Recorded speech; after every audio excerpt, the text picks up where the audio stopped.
freezes. Konbanwa! Ladies and gentlemen, come one, come all to the Shogun's tent, where those that build and improve the culture are put on a pedestal, while those that destroy and pervert are put to the sword. This is the April 26th edition of the Shogun's Tent, and I am, of course, the Bane of the Woke, the Harbinger of Herodins, the Mad Shogun, RealAaronAlexander. And tonight we have 5 retainers in attendance. Of course, we got a couple new faces here, but of course they're going to be here for you'll know why. But first off, one of the all-time champion doodler of the Smoky Mountains, Emily the artist. Then next we have the Eternal Dragon, which as far as I'm concerned, one of 6 tables that actively thought patrol. Ethereal Dragon. Sorry. God, there's so many people here tonight. Then the man who let's just say is a part-time prize fighter who also moonlights as an RPG player.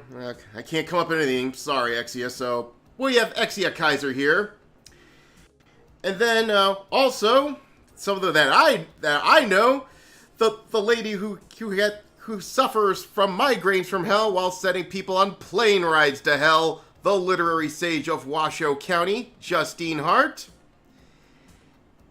And last but not least, the man who doesn't have to stay frosty because, let's face it, he is always frosty, Snowman. How are you all doing tonight? Hello. Fantastic. I'm getting better. Celebrating a run around the park today. Well, around the VTubers streaming park. Oh God! Oh, you don't want it. Oh boy. That actually turned out better than I thought. Yeah, that's like you're better. You have a better chance going through Skid Row and coming out unscathed. Jesus Christ. Anyway, so before we start off this stream, I gotta tell you a little something. Just a few hours ago, I was on John Delarosa's stream. So for those of you who have watched it, feel free to go look at that. And well, what's been going on is as of last night, my main account at Mr. Nameless One, well, it's been locked down by Twitter, mostly because a certain someone who has, let's just say, droopy endowments sent her simps after me after I made a passing comment when I was talking to John Delarose last night. So until Twitter finally sees fit to right this folly, or Elon decides to take full control of Twitter, whichever comes first. Until then, I am going to be on @Shogun's Advocate. Well, not really me, but my advocate is taking notes through me now. That's sort of my secretary. So whenever someone tries to claim, "Oh, it's Aaron Alexander, he's ban evading," sorry, that's my advocate you're talking to. He's got nothing to do. His only job is simply to relay every tweet that I'm talking to through his account. So don't be mad at me. Don't be mad at my advocate. Okay, he's just doing his job. So until then, and you know what pissed me off? This certain Herodin accused me of being a creep. How am I a creep when you sent your simps to get my account locked, number 1, and number 2, I wasn't even dealing with you. I had you blocked. I mean, I really don't give a fuck about it. You're not the type of person worth simping for. Jesus Christ. If I was a simp, there are better women to simp out there. Jesus fucking Christ. What are your thoughts, folks? Thoughts will be thoughts. Hold on a second. Oh. Okay, hold on. I'm not getting anything Pro here. Hold on, let me. range. My thoughts are Ah, here we go. another Okay. Sully who needs to be taught the true way.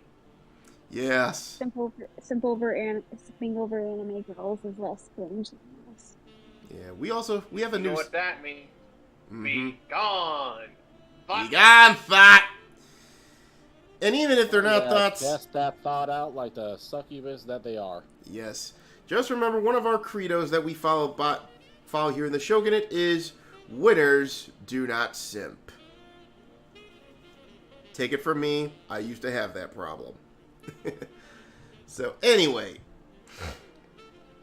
there's a reason that I got the Chicago 2038 back on the wallpaper tonight. Well, since we sadly couldn't bring the exiled queen of nightlife and upcoming creator of Mutus Liber, Martina Markota. Unfortunately, I hope whatever she's doing, I hope it's for the best. We decided last minute. Well, actually, Snowman decided last minute that let's have a look back at the madness that was Springtime for Helen. Y'all remember us playing that shit a few months back, right? Yeah. Oh, Other than me, So everybody, Yeah, we're gonna get smug on. everybody, but Justine was involved. Well, Justine was sort of involved, but not like directly because she wasn't Yeah. playing. But we'll talk about that in a bit. But by the way, I did leave a link in the video description to the playlists. It's actually a 6-parter, which is weighed about 3 hours apiece. So yeah, we had a lot of fun with this one, even though this is the first pretty much full outing of run.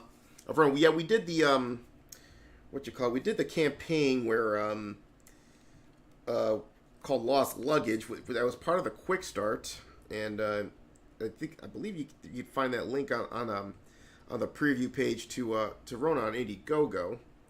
But yeah, it's on my Linktree if you haven't checked it out. But Springtime for Helen did a lot. In my opinion, was pretty much the big stress test, and I gotta say it went on beautifully. Oh, there was some hiccups here and there. Mm-hmm. Place There's- is. Then again, no beta is without a hiccup or two. Yeah. Every playtest always has some kinks, and we've managed to work out some of the kinks. It was a very good It is what experience. it is, and that's all that it is. Yeah. The only regret that I didn't have was we didn't get to test out the car chase mechanics because at the end of the campaign, the plan, I had a car chase ready for y'all, but let's just say okay, we'll talk about that later. We'll talk about that later because if someone didn't have this idea, let's just say a car chase would have happened. But anyway, so we do like Aaron, what's up? I noticed something during your intro. You said the wrong date. I said the 21st, didn't I? You I am- said the 28. Said the 26th. It's actually the 28th. I am very sorry, folks. Today is the 28th. I swear to God. You know, that's a shameful display on my part, so... Alright, mad samurai guy. Give it to me. A shameful display! Thank you. Yeah, that was... Yeah. Oh God. Learn to calendar, Aaron. Learn to calendar. So anyway, so starting off, let's talk a bit about Springtime for Helen a little bit. What it's really about. Well, what happened was, a 21-year-old ingenue, basically working through her internship at Alexandria Incorporated, who was also going to school. Well, she did a Peter Pan off a 9-story building in the northwest corridor district of Chicago. with the city-state, not the city itself. She took a 9-story dive, landed on a on what the equivalent of a Cadillac Seville, which is, I would say, God, I forgot what I called it. Hold on, let me look it up because I have it on my list here. All right, it was a Cadillac Catalan. No, Charbonnet Catalan, which is based on a Cadillac Seville of the 1984 Cadillac Seville. I need to explain Ronin to people because Ronin is basically a retro feature set in the year 2038. Yes. It's like an alternative version of what America could be. Yes, it's not what's left of America. Well, basically it's both a futuristic story and a alternate history of sorts. What has happened is, you think the World Economic Forum was bad in our timeline? Well, the people we're dealing with here in the Ronin universe, they're worse. They succeeded partly, and as a result of that, the United States had broken up 20 years prior to the present day of the game, and ever since then, long story short, most of the states pretty much seceded, saying, we ain't part of this shit, no way. Basically, and the old United States government, which makes up the group called the Federal Union, they control everything east of Illinois. No. They control everything east of the Mississippi and north of the Ohio Valley. Okay? Well, you have the Confederacy in the southeast, the California Republic in the Pacific, which encompasses 4 states: Washington, California, Oregon, and Nevada. And by the way, most of them pretty much it's somewhat unfucked, but let's just say a lot of the scum fucks that infect the Pacific states. Well, they've become sort of like FARC in Colombia during the 80s. And everything else in between, well, you have the Texas Republic, which is Oklahoma, Texas, Louisiana, Arkansas, and some parts of Mexico. And then everything else, well, they become their own independent states. I mean, there's like loose confederations here or there, but they're pretty much their own freaking country. Michigan basically became fucking Area 51. The Detroit area, actually. But what happened was in 2020, we're talking to this timeline. Well, COVID didn't. Well, COVID sort of happened, but it was called PTOX. But what actually happened in 2020 in that timeline was Chicago.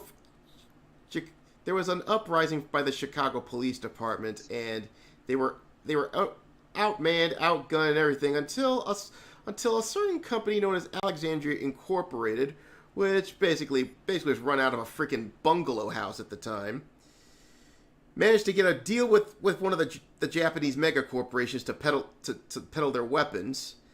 So, because that corporation was sort of moonlighting as revolutionaries, trying to harass the federal union, the local government over there. But what happened? Yeah, sorta. It's sort of like it's more like Lord British if you think about it, you know. If you played the Ultimate series, you know what I'm talking about. So yeah, it's a little bit self-insertion, but you know what? I'm not gonna go like Gary Stu about that shit.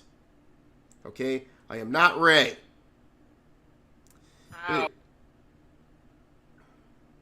But anyway, getting back to what I was saying here. Long story short, they decided to give the weapons to the police department. They oust the government, and it becomes sort of like and Chicago becomes sort of like Seattle was in Shadowrun. So that's pretty much the story right there. So. Right. So anyway, here. Sorry, I'm just saying that's another game I haven't played yet. Well. But I don't know. Maybe I'll cover this in depth as time goes on. But that's like, those are all these that happened before the incident. Let's just say, those are stories for another day. But Probably their own private video. yeah, but the problem is, Bit, if you will. I have another book I'm planning explaining the lore. So yeah, that's gonna be pretty long too. So, but anyway, getting back to present day here. Now, when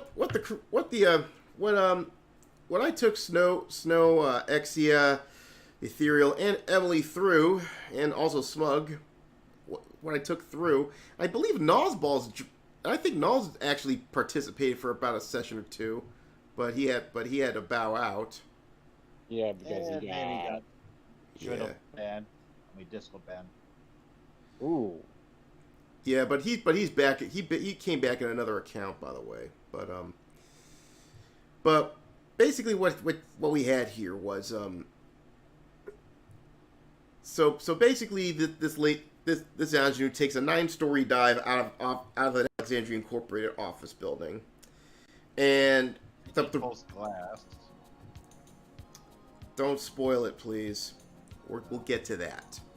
But so what happened was she took a 9-story dive out off that office building, landed on a Charbonnet Cadillac, again, basically like the Cadillacs of the game. Now the problem was, and this is what prompted her sisters to reach out for Ronin help. She died on Alexandria property, which basically means in Chicago, basically any crime committed on corporate property, which is basically any megacorp property, that it freezes out the local. That means the megacorp has the right, has the jurisdiction, and they can have to investigate it internally, just as a way to make sure no one out from outside tries to go around and poach around and expose his secrets and what have you. It's sort of like a deal that they've made just so they don't have to deal with all the bullshit with the federal union. So Disney and Florida. Sort of like that until they fucked up. But so what happened was, but the problem here was the one who dove off the window. In this case, her name was Helen Wisniewski. Her uncle is an alderman of Polish Village. So this gets the Municipal Investigations Unit involved. And here's a little something about the Municipal Investigations Unit. They're any crime that involves city council or anything related to them, these guys step in no matter the jurisdiction. And one of their best investigators of this division is how would you classify this person?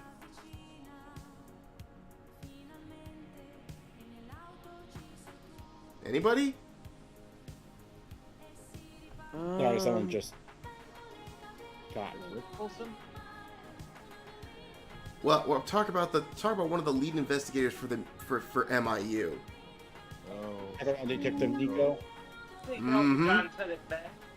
The big, not the bitch, and the bitch is back. Yep. Detective. I'm sorry, but I quote that song a lot when I'm dealing with evil bitch. Like Funny Gift.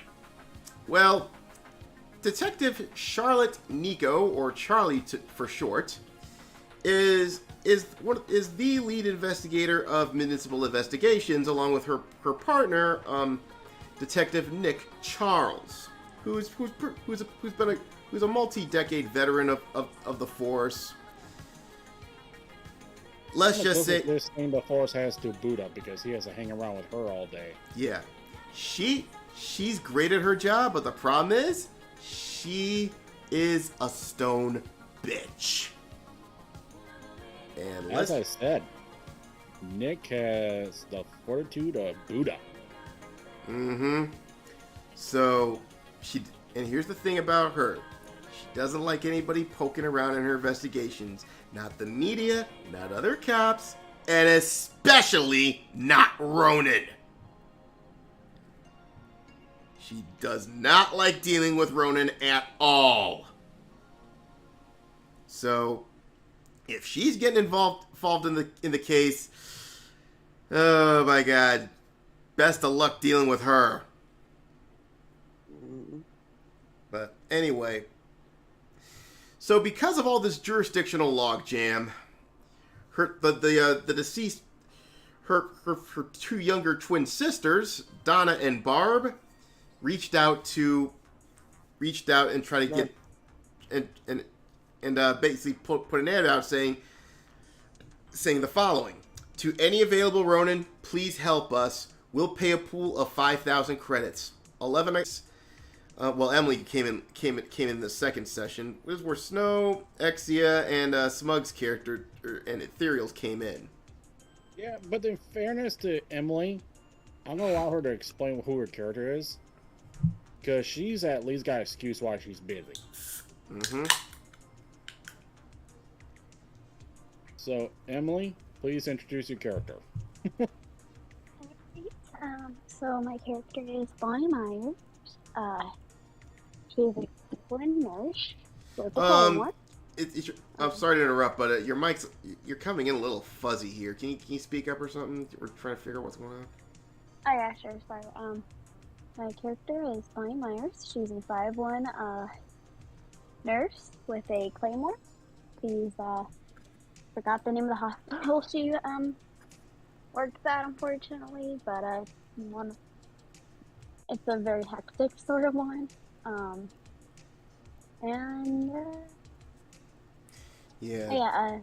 She's kind of friends with Snow's character, Mira. Yeah, who is Yeah. Let me also the hospital Bonnie works at is Cook County Hospital, and in Ronan, let's just say it's gunshot victim central there. The danger zone, like the song.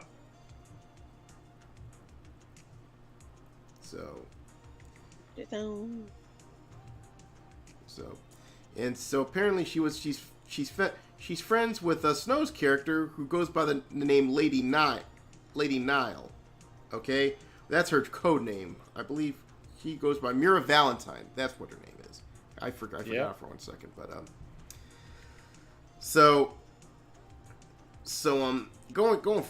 moving on here. God damn, where's it? Okay, so they do meet up.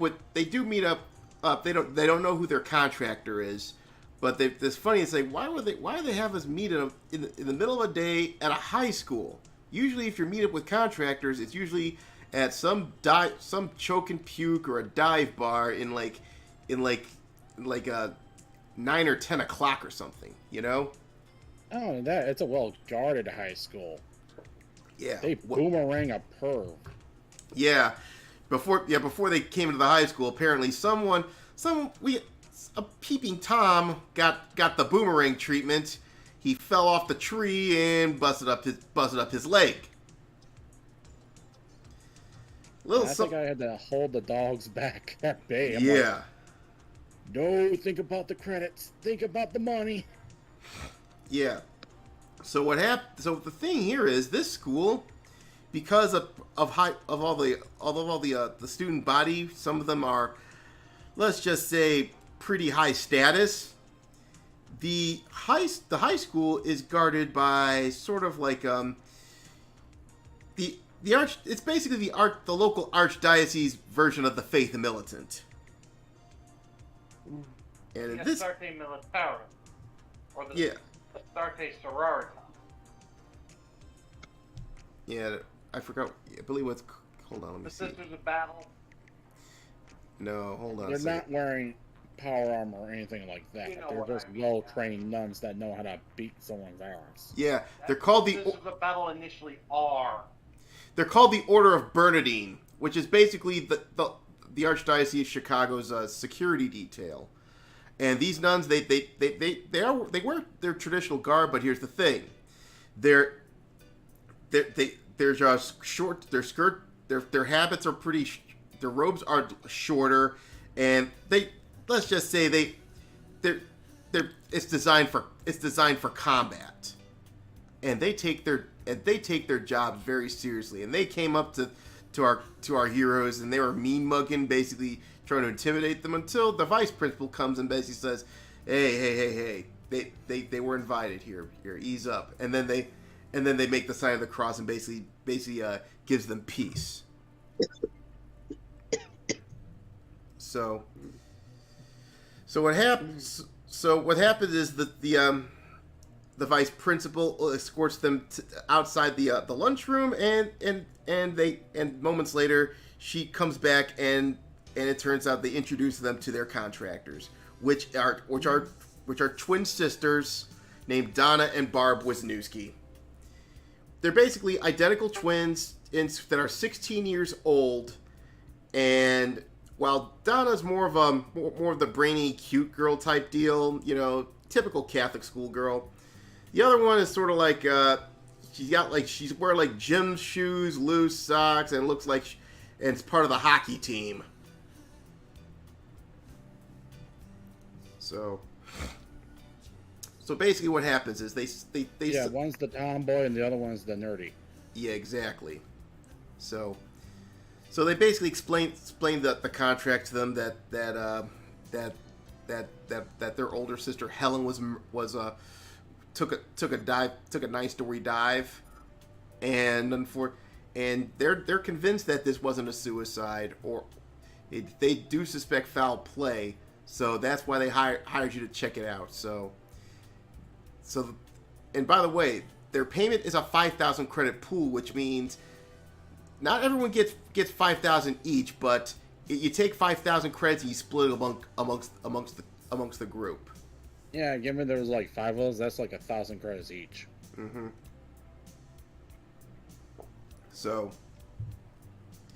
after checking in with trying to get some files on those 3, which turns out their older sister graduated a couple years ago with I believe it was, I don't know if it was with honors or not, but she got a 3 I think it was with honors, and she had nothing on her in terms of disciplinary action made against her. Or anything Yeah. like that. The only one with disciplinary action was Barb, and it's mostly it's as follows: fighting, and she's on fighter. Yeah, she's on the varsity hockey team. Ah, Oh, nice. So after getting all that information, getting background on their contractors and the one who unfortunately met their untimely end, they go to the building where she took her Peter Pan from, which the top floor is actually run by Alexandria Media. And when they get there, let's just say there's a lot of corporate security crawling all over the place, which is pretty unusual for someone taking a dive out the window. Probably because since this case got onto the media, oh boy. So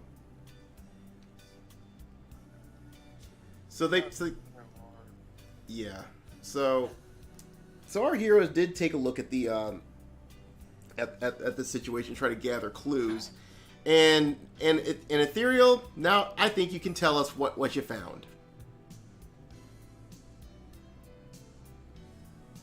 Ethereal, you there? You there, Dragon? Oh, he's.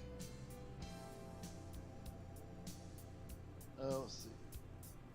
If I remember correctly, was this the point where we found that the glass was reinforced? Yep.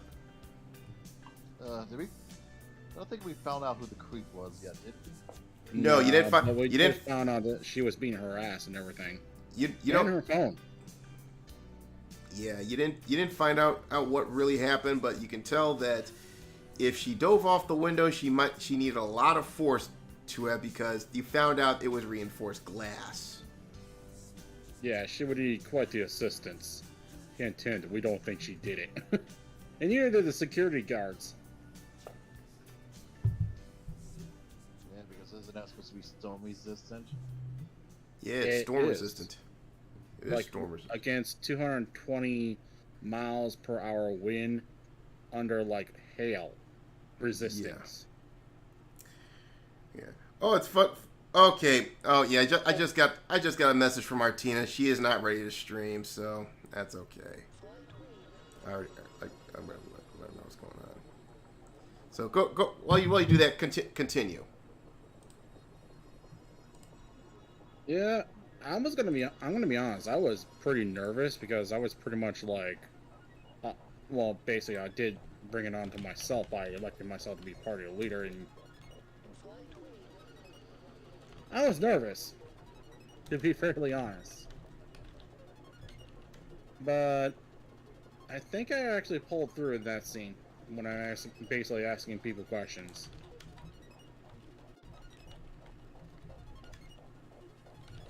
And trying to get the info that we needed. Though, yeah, we definitely learned who was the true enemy of this entire campaign. Yeah. Well, we'll get to that. Okay. Oh no, I wasn't talking about story. I was talking about the dice roller. Oh yeah. Oh, The freaking dice roller. It got so bad that we nicknamed it Detective Nico. and she's just as bad as her namesake. Mm-hmm. Oh yeah, like I said, that was the true antagonist of the entire that campaign. damn dice roller. It got to It the got point. so bad we went to actual real deal physical dice. Mm-hmm. So. Alright. So anyway. Yeah, that dice roller does not like rolling up or medium at times. Yeah. Especially with the second roll. So, Have you not noticed that the second die never goes beyond 5? yeah, that's even. Hold on, I gotta weird. take care of my dog. I'll be back. Yeah. But anyway, continuing on here. They did manage to find something in there, which is a phone. They found it on her desk, even though they really had to ask the corporate security, can we please check her desk? All right, since she seems you're doing you know what you're doing. All right, they probably figured out it was a reinforced glass, but they Come did. on, that part, by the way. Yeah. But it turns out they found the phone. And the sad part was it was not charged. So it would take some time. It would take probably a session or two to get the whole thing charged.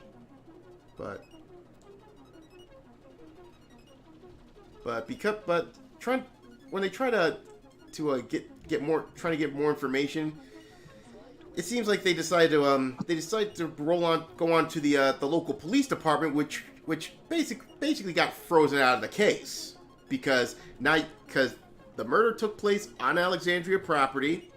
It's in their jurisdiction, which in turn, again, she was the niece of an alderman, so MIU takes over the investigation. And I will add that a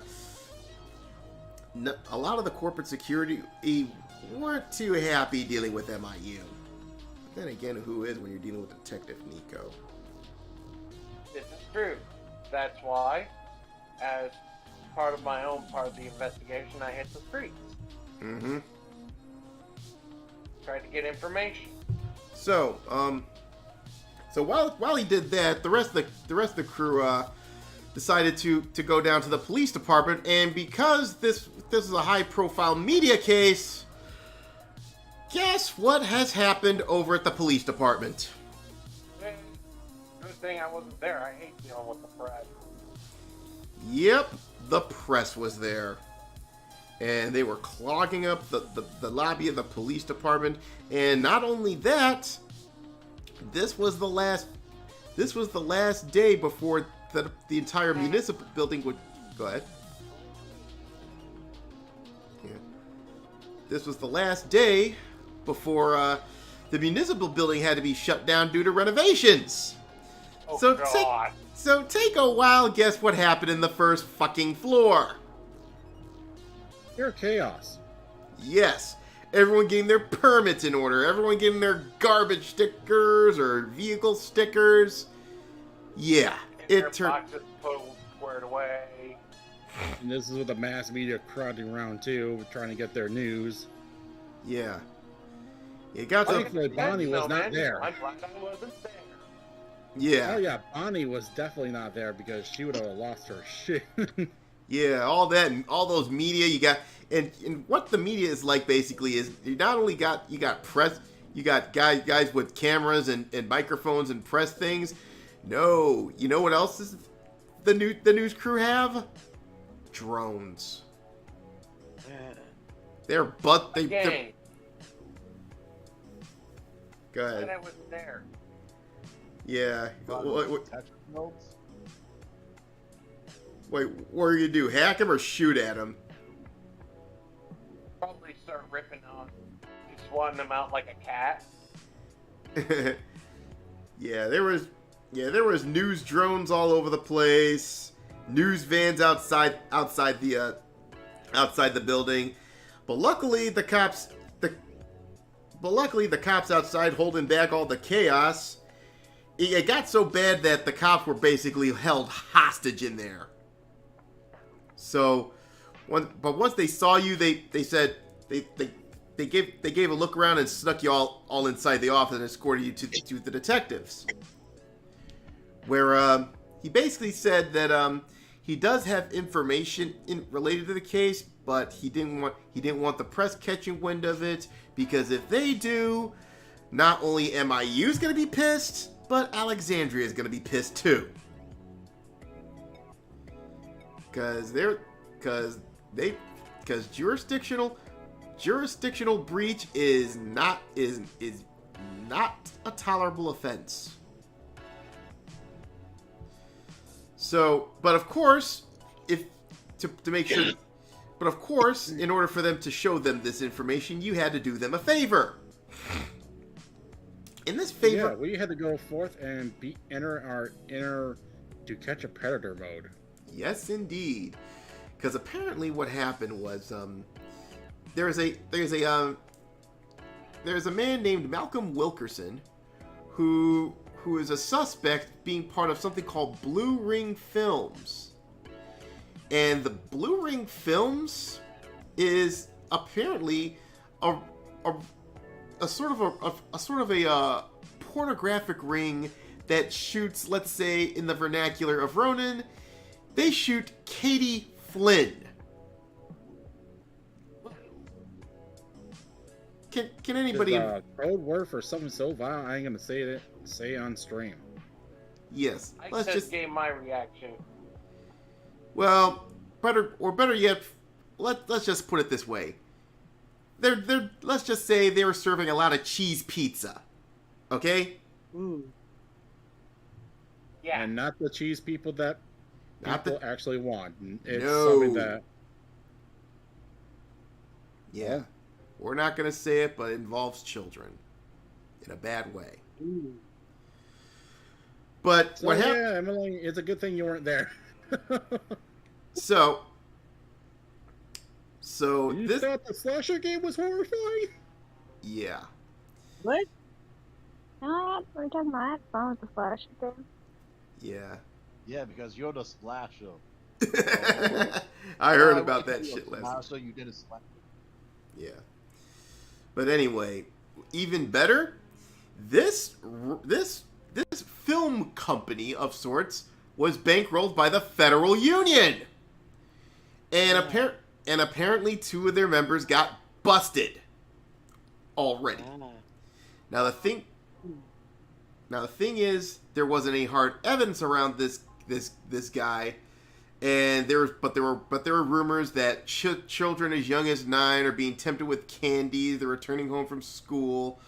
Let's just say there's some probable cause in there, but they don't have enough to do a legal search. So this is the favor he has you do. The detective has you do. Go to this guy's house and do a search on your own and stage it like it was a break-in. Information did they fucking needed? That house was sick as fuck. Seriously, when one room is like a little girl's room, and we know the guy is single and has no kids. Then we're gonna in another room is slightly older girls, but still little girls. All the dresses, all the fucking toys, all the fucking everything. And we're like, this is not a normal, healthy man's room, man. This is not a normal, healthy man's house. Tell him about the bedroom. The one upstairs. I'm talking about the bedrooms. No. Those are like the quote unquote guest bedrooms. Talk about the master bedroom upstairs. Yeah. Wasn't like the tapestry on that thing like fucking orgies? No, it featured like youngish looking children, but it wasn't like overtly sexual. But the bed it's one of those those round beds, On top? and it had a mirror on the ceiling. Yeah. Feeling. So he could watch himself fuck. That's why people have mirror on the ceilings sometimes on their beds. Yeah, I was already I know immediately why. calling the police like, yeah, if he's not the pedo, He's weird. then the Federal Union doesn't fucking exist. Well, I'm literally taking pictures of everything. yeah. Okay, And then, go ahead. Continue, because this is where it gets good. oh yeah, I'm like, still telling these cops like, okay, you seen the guest rooms, you see the fucking main room.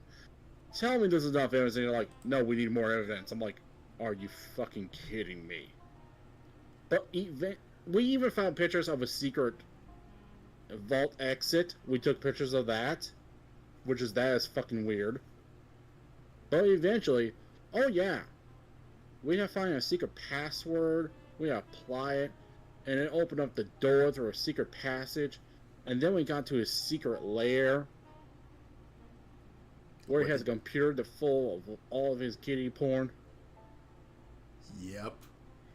I'm like, What else okay, did you find is in this there? all the evidence you need? What else did you Because find in there? I There is think one more. of them found an AK-47. No. In that room. Well, we found the... Passage. Yeah, hold on. Okay. There was there was bondage equipment, an ornate bed, an age-inappropriate wardrobe, and recording equipment. Yeah, as I said. Well, it was freaky shit, and obviously I forgot about that. Thank God. Thank you, God. That is shit I don't need to fucking remember. And you mentioned some sort of thing in the garage. Tell me, was there something in that room related to the garage? Yeah, it was basically a passageway through that vault door. The vault door is like, if you're in the fucking creep room, the secret creep room, and you know going through the house is a bad idea, he can instead go through the fucking ladder and exit through that, and then get in his car and get the fuck out. Mm-hmm. That was like his secret exit. Yeah, his escape hatch of sorts. Now, you finally... So, of course, of course, this was the slam dunk evidence you needed. And on your way back, can you explain what happened? That house got flooded by news media. Oh yeah. Yes. So when you get back, to the police station, there was peace and quiet. Because, Quick. well, there's another thing you need to know about the media. They got Too police busy hunting scanners. down Peter Pan. Yeah. It's fun. It's not. If you really think about it, it's not really different from our reality. If you see a pedo story, it's like, wait a minute, that's a hot story. Let's get in on it. Good point. So it became the big story, and now the police station is like a bloody mausoleum. So because of that, the detective thanks you, and of course all the officers are much more relaxed now. They don't have to deal with the damn media anymore. Now that they're not around, the detective. I need to speed this up because Emily's got to go to bed at 11.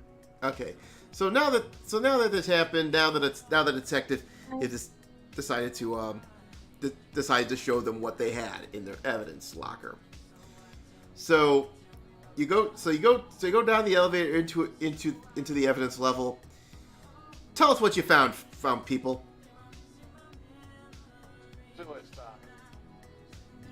We found the car. We found the murder weapon, which was the desk. Well, I'm saying this because Emily wasn't even there. yes.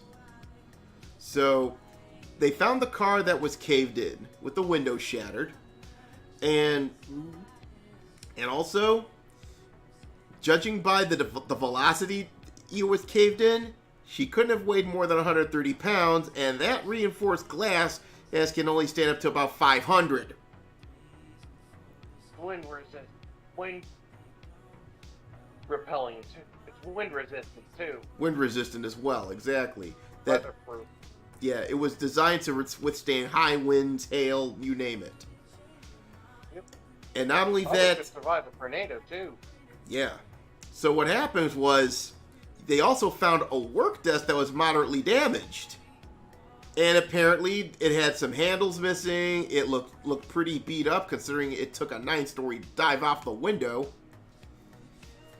And if you put it all together, your people, what was your hypothesis? Someone came in, or a group of someone's came in, and just basically slammed that desk right into her and pushed her out of the window. Yep. In other words, she was murdered. Yep, you can ring this not as a suicide, but a full-fledged murder.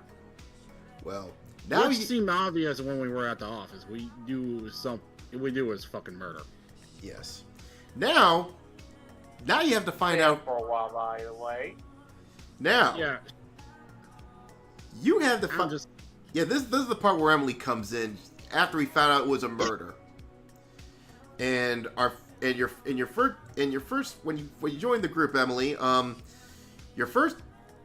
you moved on to a place called McCleary's Pub and Pool, a place that I think you got after questioning some of the employees, because you mentioned that one of the employees mentioned that she was being harassed by somebody.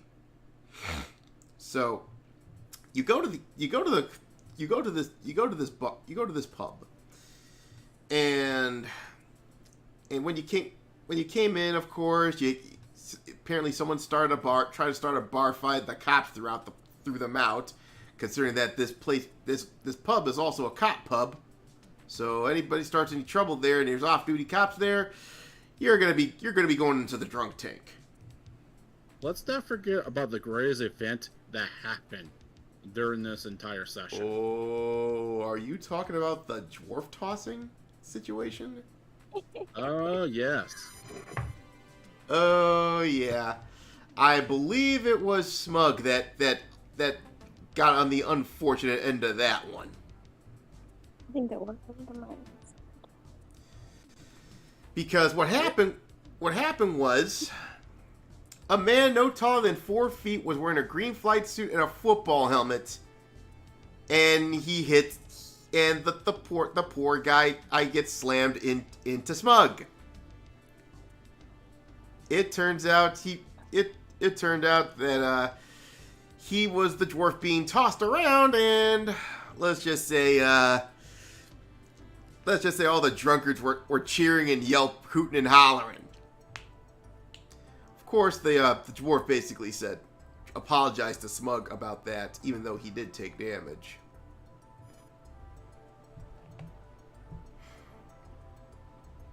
I think the important part for the actual campaign, not the greatest event ever, but the actual important part was we basically found out that Helen was on a date and she basically ordered a special drink known as Angels on the Rocks, was it? Angel Shot on Ice. Which was basically a password for get me a taxi and get me out of here, please. Yeah, by the way, Angel Shot is actually a real thing. Yeah, you order something that in real life, you can get yourself out of a bad date. And I think there's like variations of that. Get this freaking creep away from me. Yeah. I'll have to keep that in mind. Yeah, very important thing to know, ladies, if you're on a bad date. So. Dad, we're not talking about, oh, he's lame. Or more like, oh, I think he might kill me. Exactly. So, you did find out a few things that that apparently her date, let's just say, hangs out at the university with a nice looking car. Ah. And he's a regular here at this pub, and let's just say, even though the owner doesn't want to ban him because he's an important supplier for some stupid reason, this is a regular occurrence. Oh, it's Dapper Doug. Yep. So, By the way, yeah. before I forget, a little introduction. I am a vampire. Be that as it may, but let's just say you don't want to be on the bad side of certain clients of mine. Because if you did, you probably would find your body laying in a pool of blood in a dark alley. No sound is made, and you wouldn't be able to see me. So I like to spend my Friday. Basically, you play as a hitman. Assassin. I prefer the term assassin, Yeah. What's the difference? if you will. And you got loose connections to a certain group of people, which we'll get to later. Now, so they do go to the university, right?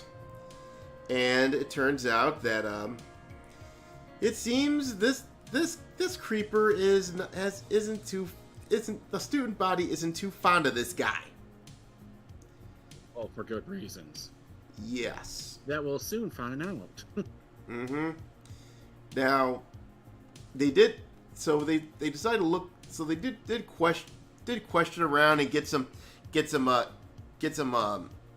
information about the situation, and it also Kind of give foreshadowing of Justine's character.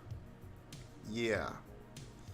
So they go to they go to this place called Angelica Hall, where Helen's dorm was. And they were doing a memorial on it. Mm-hmm. Now but what stuck out was they found a photograph of Helen, her younger twin sisters, and an older looking lady, which with the caption saying "Me, D&B, and our new big sister." So, and of course there's a copy of the student newspaper called the Pateria, which has a sticky memo that said today's date and the words Jane Doe on it. So after doing some investigation, you decide to take a look at the. You decide to go to the student newspaper offices, which is located in the basement of the university library.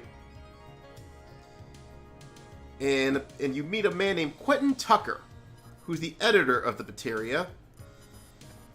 And he's got and he said he'd help you, but just like the guy over at the police department, you gotta do him a favor. And that was quite the side quest too. Okay. Oh boy. Yeah, which expanded for a few, which was sort of interspersed throughout the rest of the campaign. So, can you basically give the long and the short of it, at least the first part of it? Basically, it was an Italian job, if you say so. Basically, we gotta find this woman who escaped from Italy because she found some dirty secret what the megacorps are doing, and she's basically, in short, her government tried to get rid of her by putting her off with some psycho from the Middle East as one of his brides. She's like, fuck no, fuck that noise, and tried to escape, which she did. And so her government sent out assassins at her. By the way, that government's the European Union. So we're like, you know who hates the European Union more than we do? The Italian Mafia. Yes. Yeah, they got called. And Exia, who is your connections? Who do you have connections with? My main benefit are the Martellata family.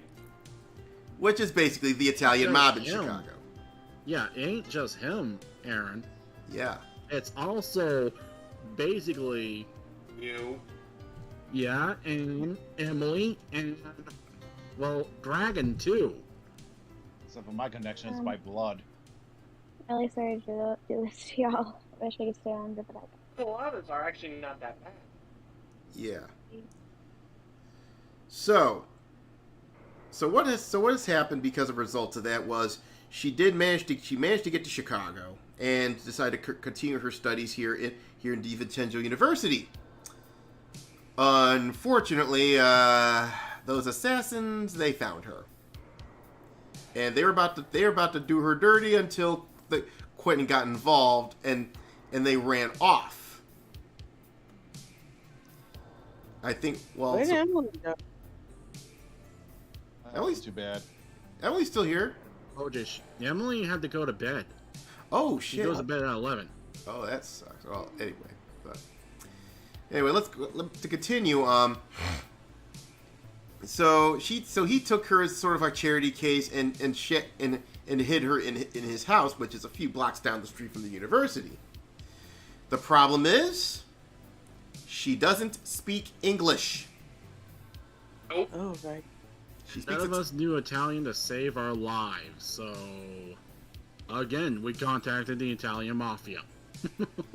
Yeah. Not only that, she did give you a number for an interpreter, but of course. Well, the interpreter didn't want to visit because he felt like he was at risk until he saw the Italian Mafia being bodyguards. He's like, okay, I'm safe enough to do this. Yes. So basically, here's what happened when he talks to the lady. She introduced herself as Elisabetta del Priore. She was a novice. She was a biochemist from Palermo, Italy. So she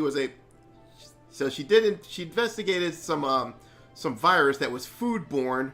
That was foodborne, but it was a result of natural additives, which is coming from a factory farm run by a subsidiary of Verona Agriculture, one of the megacorps that is part of the Seven Blue Sisters, which means they got strong ties to the Federal Union, if not running parts of it themselves.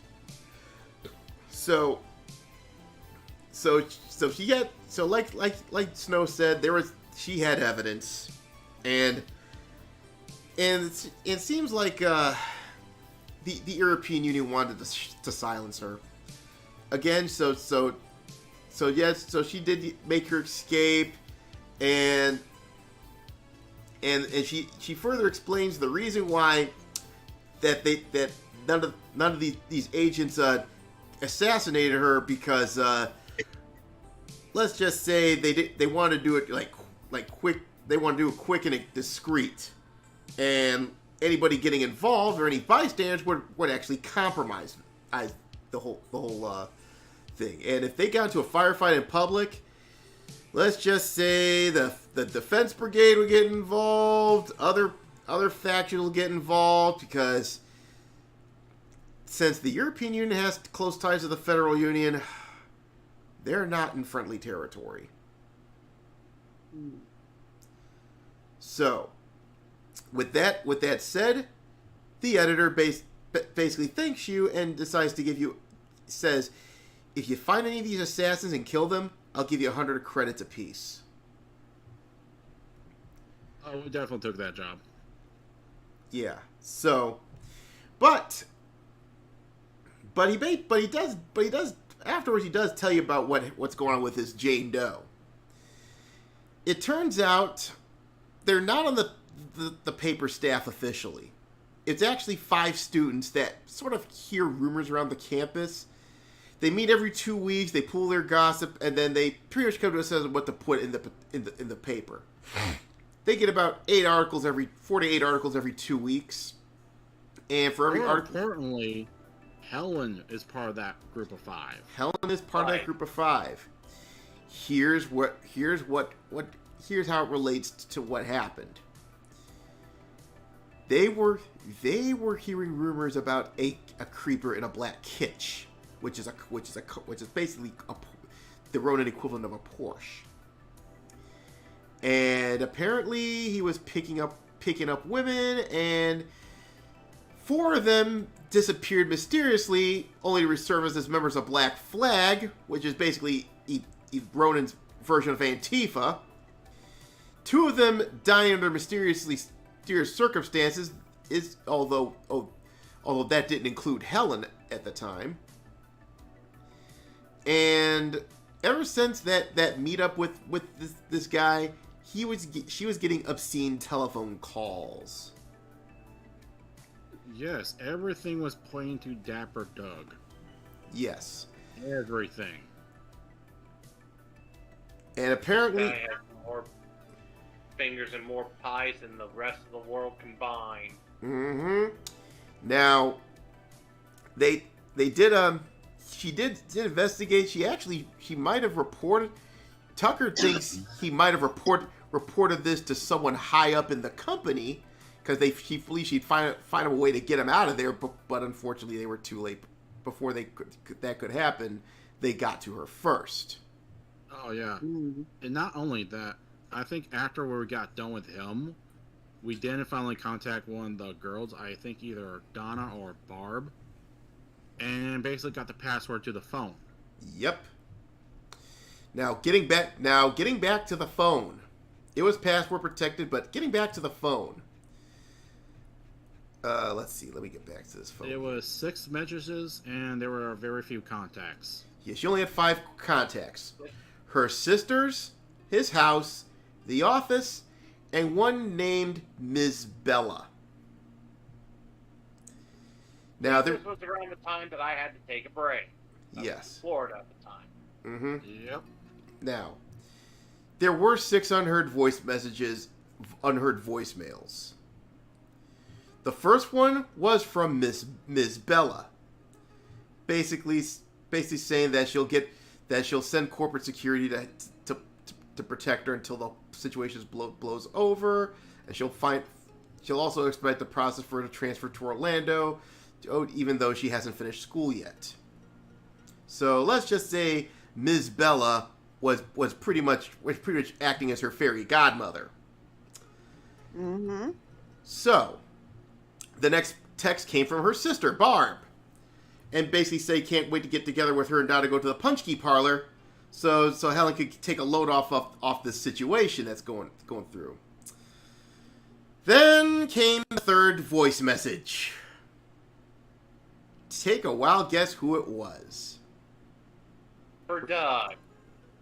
It was the stalker. called her all sorts of racial ethnic epithets and maniacally laughing, and he was in a very nasal voice. The last three was basically Donna trying to contact her, Helen, after the plunge, and Donna Yes. didn't know at the time. Yeah. So, it got to the point where it was time to contact Ms. Bella. And which I did. And guess who ended up being Ms. Bella? Dean. Well, yeah, Justine. Yes. Yeah. So Only you weren't there because you were busy handling the wonderful world of air traffic and basically luggage. Yeah, I was on the coast. I was talking to Justine. She was busy with a whole new job. Mm-hmm. Yeah. Well, so what happened Right was, when I was starting to figure out. yeah. So basically, they decided to meet over at the Punch Key Parlor, and let's see here. Let me scroll back down, and so they meet up with her, and apparently she was waiting for you there. So when you finally meet her, she pretty much tells the whole story of how Helen about how Helen met and what happened, what led up to her death. It turns out Helen was handpicked by Justine to come work at the office. Eleanor wasn't going to let the other Eleanor Valore, the one who runs Alexandria Media, wasn't going to pick her because she was a freshman at the time, I believe. And usually they want someone more experienced, but Justine insisted. So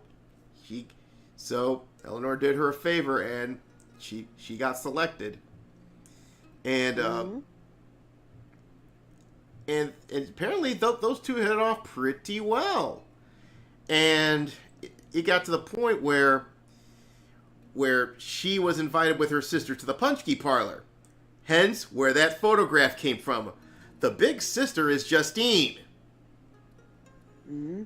So apparently, the reason she got along so well with Helen because Justine reminded her of her niece. And long story with that. I haven't figured out a story with that one, but here's where it gets really sad. It turns out, yes, Helen was getting phone calls, all death threats, other disgusting things, and the last call she got from Helen was 4 days prior to her death. Okay? She mentioned that her family was being threatened.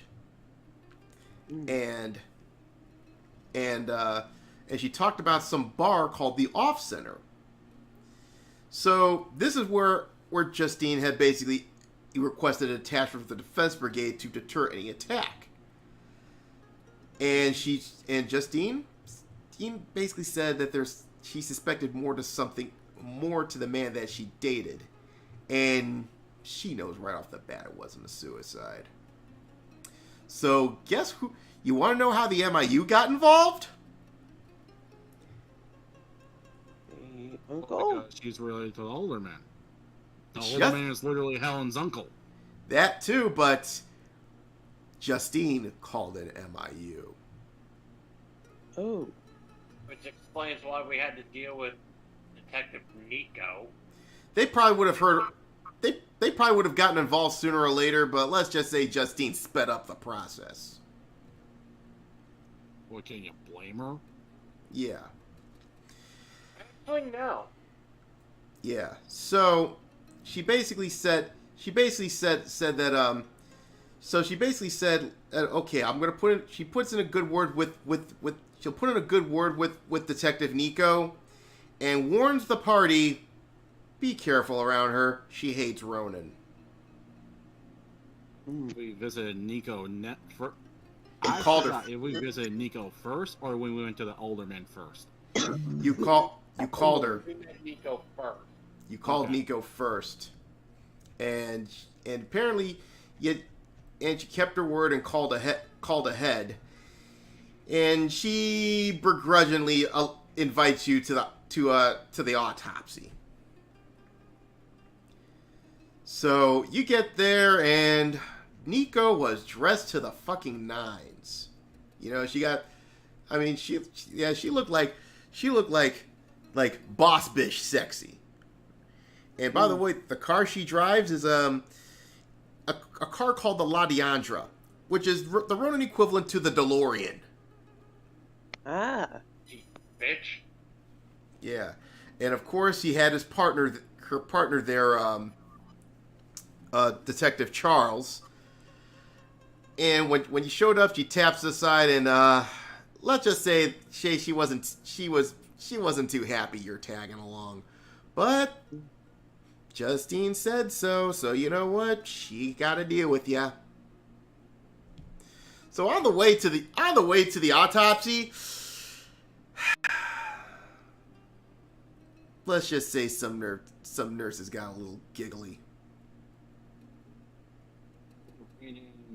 Ex-Kaiser because...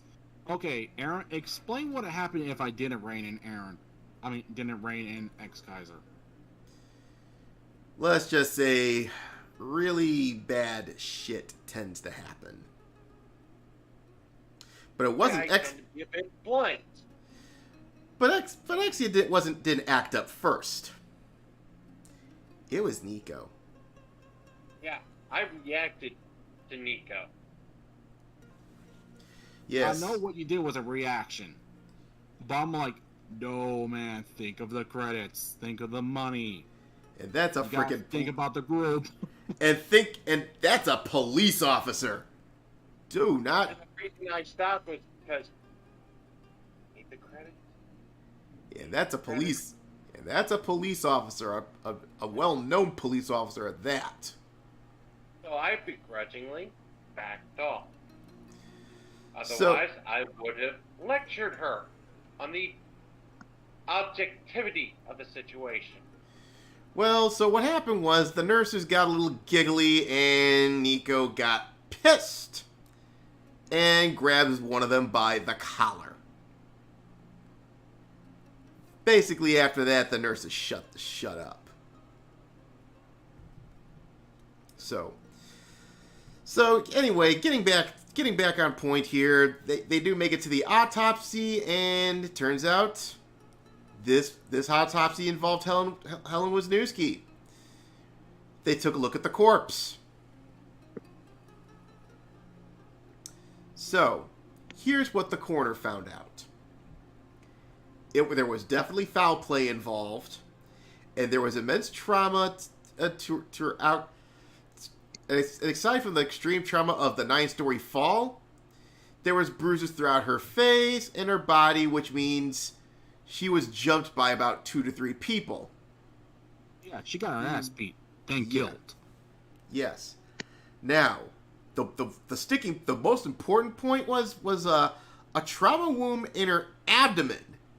Thinking that is, and he said that this is synonymous with as if a car would hit her, which is impossible inside an office building, at least if you're not on the ground floor, which she wasn't. So what else could cause that trauma wound? Desk. Yes. The death. So, and it wasn't post-mortem, so here's what happened. Whoever killed her rammed the desk in her abdomen, and there was enough force to shatter that glass and have her dive off the building. He did a reverse swan dive into a car. Yes. Very nice car, too. So Yeah, I'm still amazed how they end up hacking on the fucking security cameras and actually get it through. yes. Now, so basically they basically decided, you know what, we're gonna call now that we took care of the autopsy, let's call the family and get her body. And Nico, she isn't looking at you like she's ready to kill you this time. And basically says, "You better know what you're doing." And she asked you to talk to the alderman. Which we did. Yeah, that was your next Seems stop. like a nice guy. So turns out the alderman, his name is Mark Bobek, who is the alderman of Polish Village. So apparently the ward office was closed because of Helen's death. And the sign was in English and in Polish. So apparently they knocked on the door. It's like, okay, figure out what's going on. But turns out the one who answered was probably the secretary. Apparently they got phoned ahead about the situation, and they asked you to go upstairs and talk to him. Apparently, yeah. So apparently, what happened was he just got off the phone with the hospital, basically saying, "We're come at your earliest convenience. Come collect your niece. The family can come collect the body." So basically he introduced himself and basically the only thing he did tell you was he's been hearing stories about he did get a phone call from the same guy that was harassing Helen. We definitely shared the same phone calls that was happening with Helen's private number. We didn't show him the last three because we just told him, yeah, those were Donna trying to contact Helen after the incident. I was trying to be respectful. Yeah. But this stalker made a very big mistake. You see, because of the terrorist problem in Chicago, any call made to any government building is traced. And this phone call was traced to the same place that you've been hearing about, the Off Center. Yep. It literally shared the same phone number. Yep. Pretty stupid idea. If you're gonna try to call somebody and you know there's a trace, get yourself a burner phone. But tell us a little bit, Snow, everyone involved. Tell us what happened at this bar right from the beginning. We came in, we hear the most. Snow, man. Anyways, we came in, we hear the most foulest music in our lives. Ukulele Easter music. Destroy. But basically, everyone's being an asshole, even though I was making the awesome as fuck social saves because, hey, my character was the face. Mm-hmm. She went deep dive on that charisma. So I was making those excellent rolls on this charisma. And yeah, we were basically getting some info. We knew where Dapper Dog was going. And, well, Emily character basically tipped the guy. And then he... It was all going well until something happened. Yeah. Bonnie tipped the guy. And then Bonnie was called a cheapskate, which caused a certain vampire to give a mean glare. Yeah. That blew your cover. Oh. Look, I understand your case because that was a piece of shit guy. He deserved a glare. But at the same time, this was enemy territory. Yep. It's the most violent member of the group anyway. Who, So, me? Oh, you're the most violent? No, I'm the I may be naive, but I'm not stupidly naive. well, you get it. You managed to. Immediately, that guy ducked behind the bar and then came back up. With Mhm. a shotgun. No, he didn't No, come. he did not have a weapon. Yeah, he just ducked back down for a moment, then came back up, and then resumed his whatever he was doing. So, I went upstairs and found out the upstairs is completely locked and brigaded, and there is no car to pass through or any security locks for me to, lock pick my way through. So yeah, we went through the only room they had, and oh hey, here's a big group of Black Flag just sitting there, just minding their own business, and they notice us. yep, big battle breaks out. Yeah, and my character pretty much pulled off a decapitation. I think one of us pulled off a drop kick that led one of the enemy to fall out the window. It was raining bodies. Yep, and blood. And I believe they had landed in the middle of the street, which caused a block-wide panic. Yeah, more bodies than a Tarantino flick. Yeah, but they call the alderman and tell him, yeah, we just got to the bar you told us to investigate, and it's literally crawling with Black Flag. And there's a head on the street. I'm sorry. well, at that point, it turns out the defense brigade were called. Yeah, I was literally making sure that, yeah, we were attacked first. Yeah.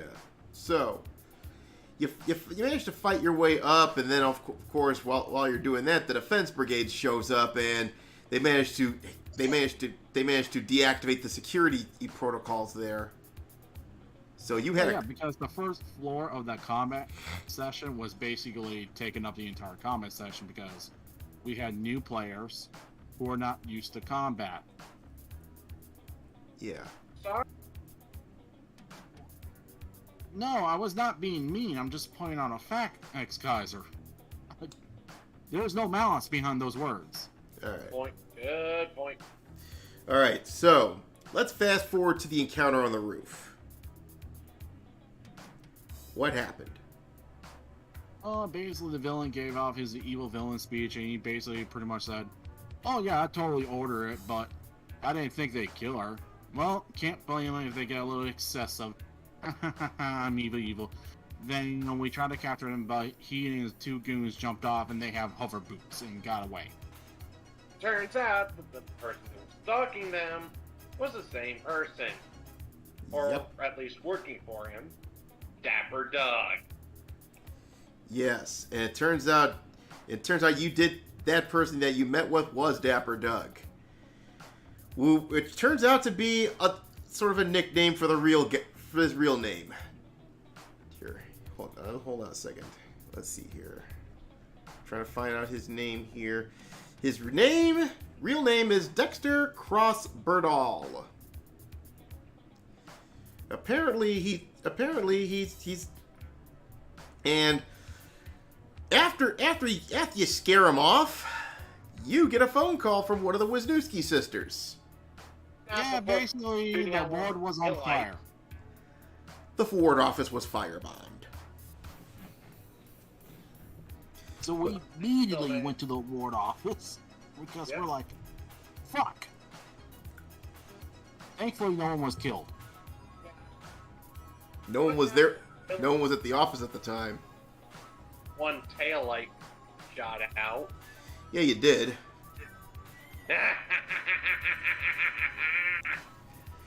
Yeah. I can be evil That wouldn't be sometimes. like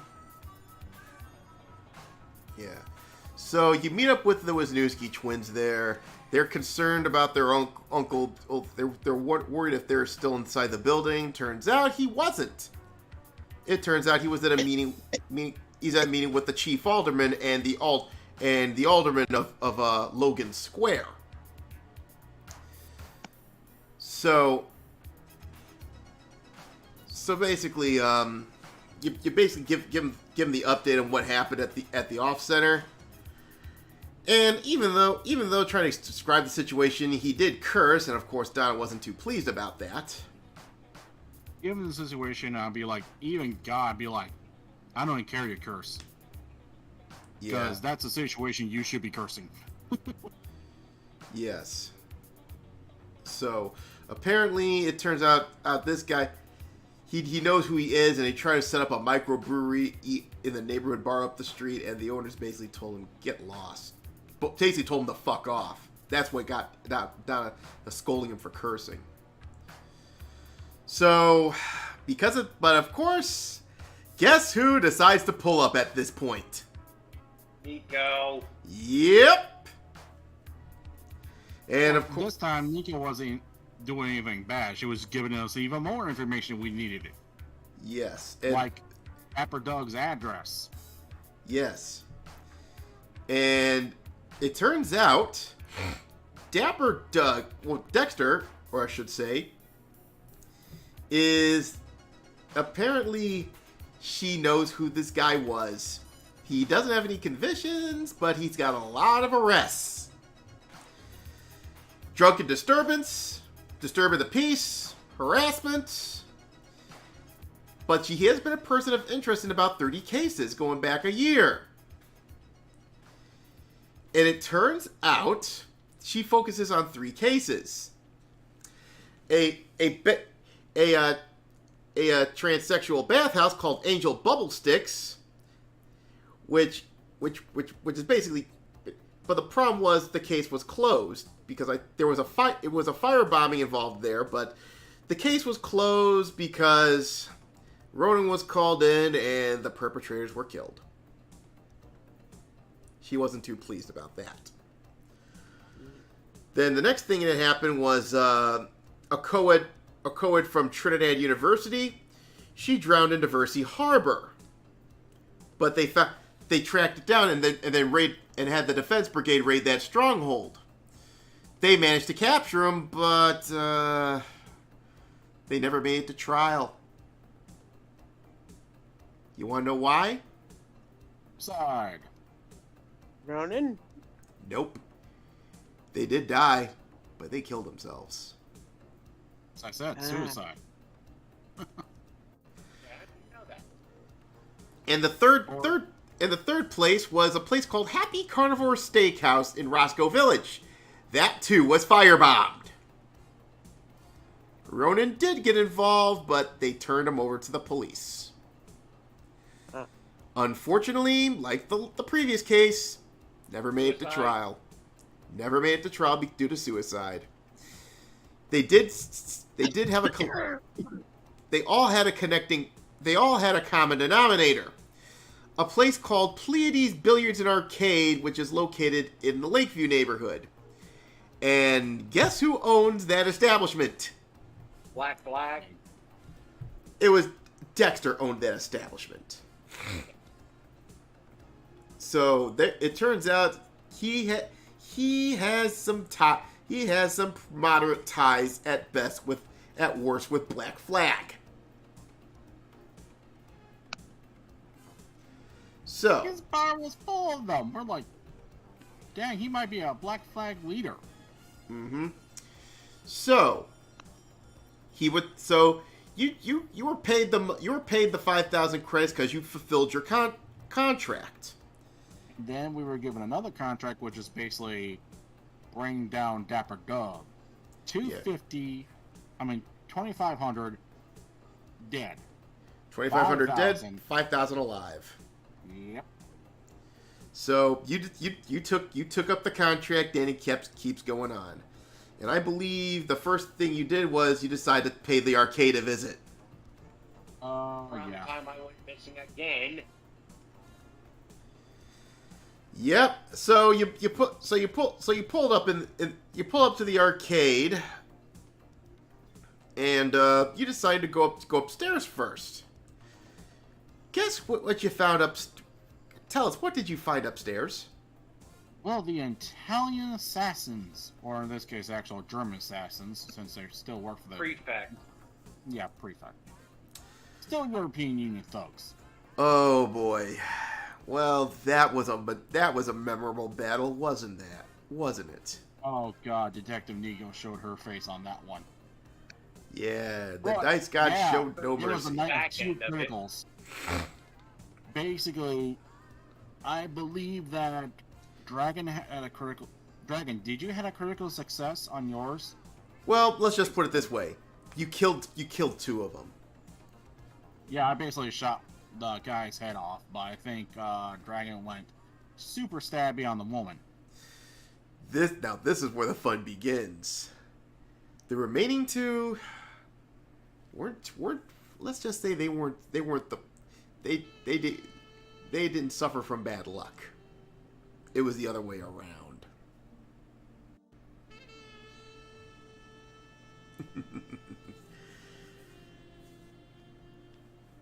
But Anyway, as these guys were fighting, that was still using Detective Nico as the dice roller. yeah, too, we were so. still using that dice roller. But so at the end of the day, they realized they didn't want to.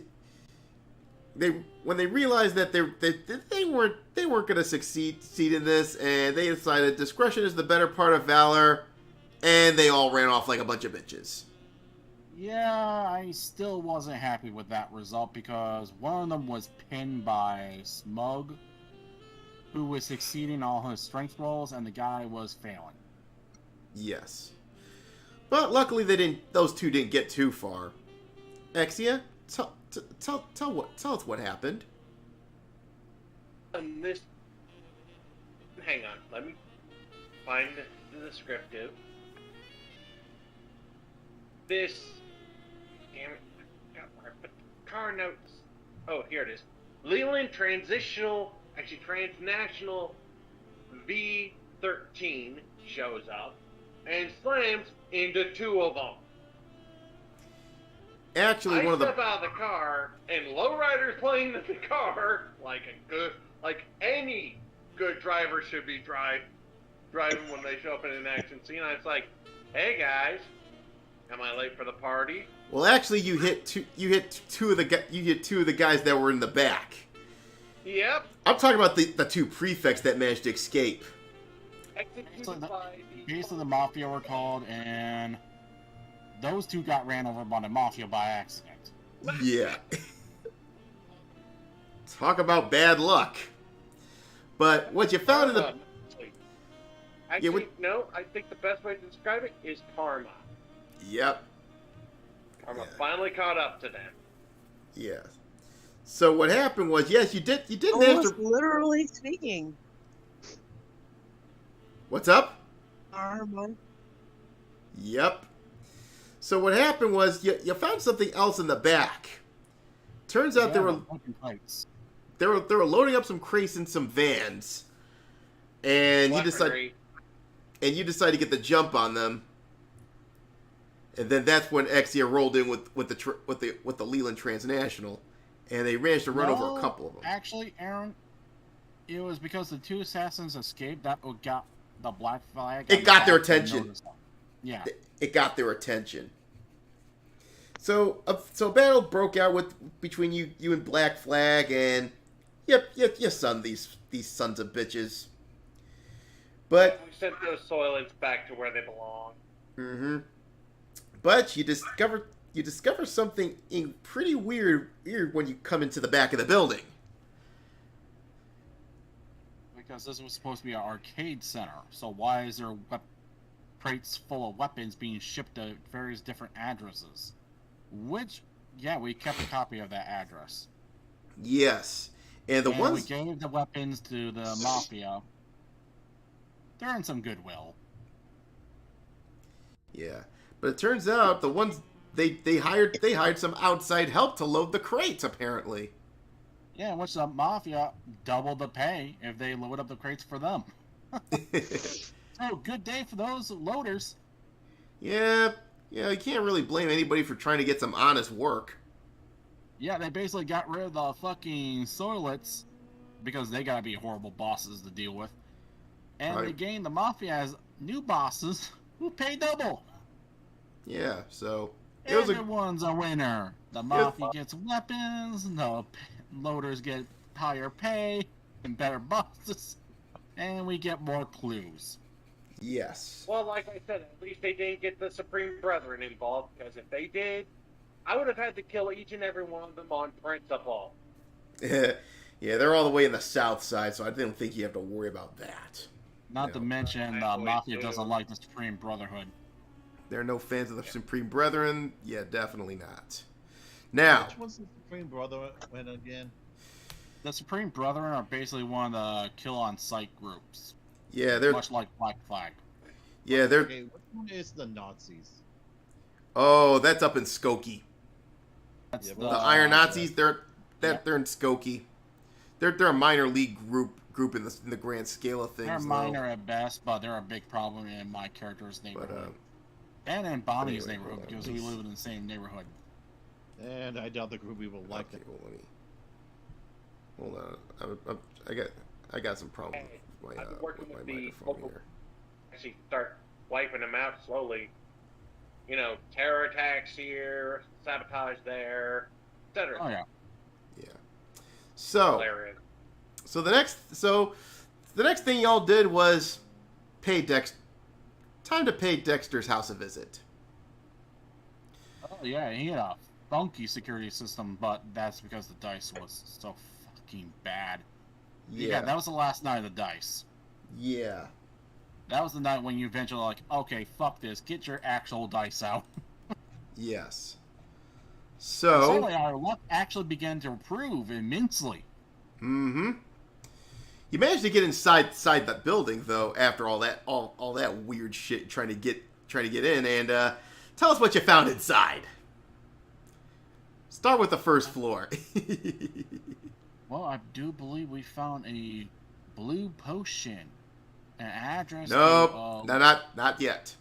The first floor. You found some really stupid shit down there.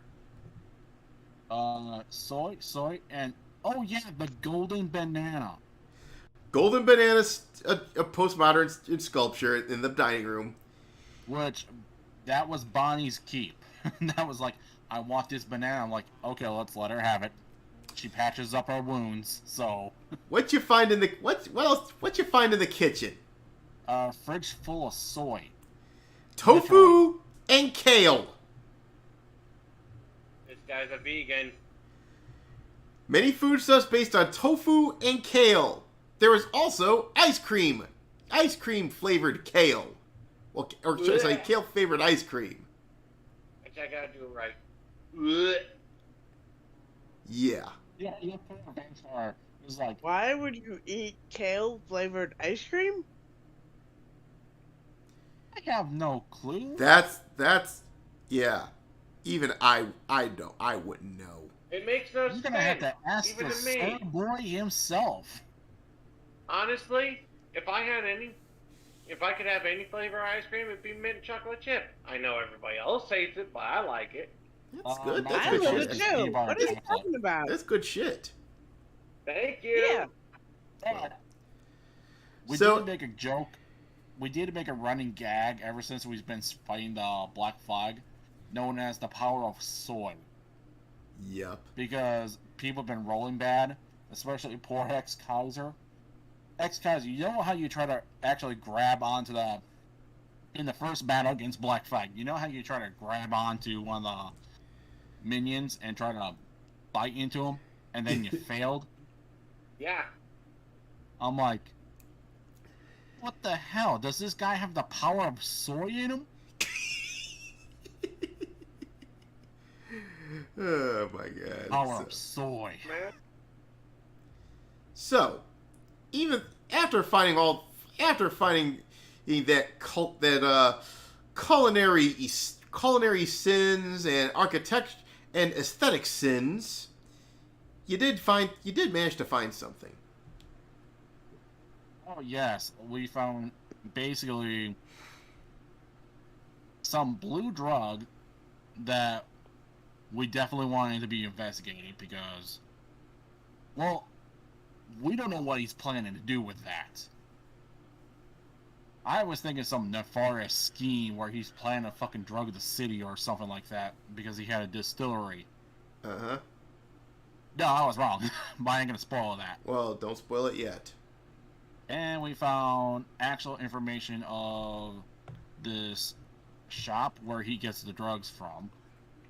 And we found the location of his new secret base that he was going to actually install, which was a distillery in another location. An abandoned distillery. Oh, yes. And we figured out that once we entered the library, it actually triggered the alarms, and we had to get the heck out of there. Yeah. And we did. We In nick of time. How many vehicles full of Black Flag? Yeah, there was like about 3 vans that pulled up as you left, and there was like about 10 or 20 Black Flag in there. Yeah, so it was a good thing we got out of there, because that would have been a heck of a firefight. Yeah. So you managed to get the information to Nico, and they said, okay, we'll set up over at this brewery. But in the meantime, he decided to check out the origin of the substance. So they go. Oh, yeah. And the hippie was nice. Yeah. It turns out her name was Violet. She ran an apothecary, which not too far from the off center. Oh, yeah. Violet was no fan of Black Flag because they basically turned her principles into some horrible mockery. So she really wanted them to gone. But not only that, Tapper Dog had some people watching over her. So we got this wonderful little side quest. Well, what happened was, let's just say whenever something happens around there, the police always comes to visit. And she was getting tired of that shit. Oh, yeah, and I believe the leader was the first one to go because he got pounced. Yeah. Yeah, tell us a little bit about that one.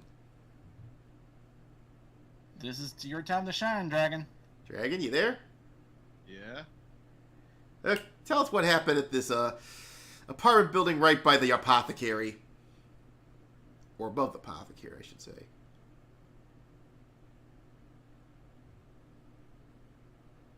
I can't remember. Okay. Basically what happened was a group, some of them, let's just say some of them knew they were screwed, so they surrendered. Which is pretty unusual for Black Flag. You literally see a fucking werewolf just literally leap on their leader and just instant give him with a pounce. Yeah, and I think his corpse ended up on the street again. Yep. And I also think there was another decapitation. Yeah, I think that's what happened. Someone got decapitated, their head landed on the street, it caused commotion again! Yeah. Decapitation! Yeah, I'm seriously thinking, to my character's credit, she's secretly building a skull throne for her, full of Black Flag member skulls. Oh God, corn! Now the funny thing is, these two surrendered. Apparently they're newbies. And they happen to have brain cells. So what happened was the cops are called and they get busted. Oh yeah. Like, don't kill us! You're like, holy shit! You're literally the smartest Black Flag members we actually met. Holy shit. Yeah. Impressive. So. Most impressive. Yeah. So. Add 2 plus 2. So. Now, tell us what you found out about the substance.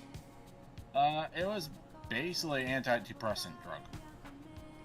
Powerful Highly antidepressant addicting, drug. very powerful. Okay, here's what I have the notes here. So it turns out Dexter was a regular at this establishment. See, back in the Federal Union, he was addicted to he usually takes a substance called tamoxifen, which is antidepressant, which has barely any side effects. Which is it's related to another drug within the Federal Union called Zemnol, which, on the other hand, has some really bad side effects, and it's mandated among the citizens. Now, because Asclepius Pharmaceuticals is banned in Chicago, they don't carry tamoxifen. She does have alternatives though. She has she has something called space powder. It wasn't, which it's not as potent as tamoxiquil, but it's very highly addictive. But it has natural, but does have natural ingredients, so no side effects. But there was another. But the blue substance was actually is a party drug called Azur's Happy Elixir. Now, Azur is this party drug is promoted by a pirate radio host named Azur Emanuel. But basically it's sort of like your ecstasy, if you will. But it's the same antidepressant things. But here's the problem: if you OD, you run the risk of getting brain fever, and it's also highly addictive. But luckily, Violet basically said she's gonna have to talk.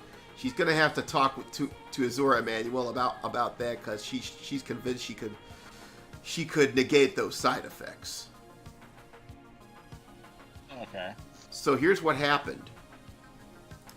Dexter Cross-Burdall ordered a bigger shipment than usual, trying to celebrate his grand opening of his new brewery. And Violet is worried that he's gonna OD.